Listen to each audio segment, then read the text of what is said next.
Yüreğinizdedir gül mulahimdur sözünüz.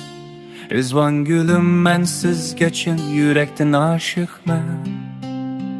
Bütün mihrim bilen hem sizni məngü söymen. İşkınızda kül bolgan pervanıdek aşık men.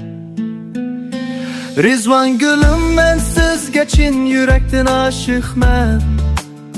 Siz bilen bu hayatta məngü birge ötümen. Cüp gözünüz bulakdek köydürdü yürekni. Məngülükke bəxtni bir sizdin lam küttümen.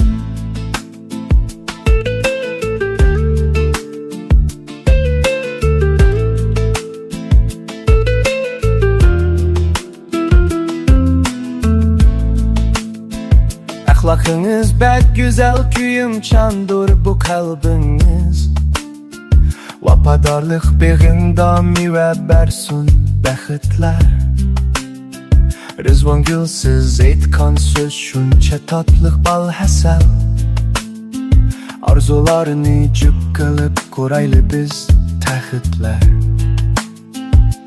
Aydək nurluq çırayın kalbimgə nur çaçıdı.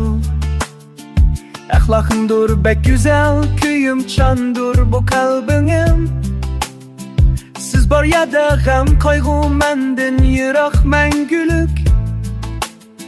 Siz bilen bu hayatım yürüp gider hem kalbim.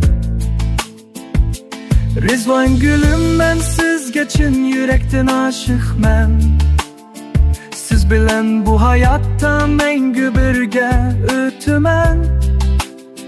Cüp gözünüz bulakdek köydürdü yürekni. Məngülükke bəxtni bir sizdin lam küttümen. Ahlakınız bək güzel küyüm çandır bu kalbiniz. Vapadarlıq beğinde müvəbbər sun bəxtlər. Rizvan gül siz eytkan söz şunça tatlıq bal həsəl. Arzularını cüp qılıb qoraylı biz təxitlər. Rizvan gül cinim sizge aşık men. Məngü siz bilen, məngü ötümen.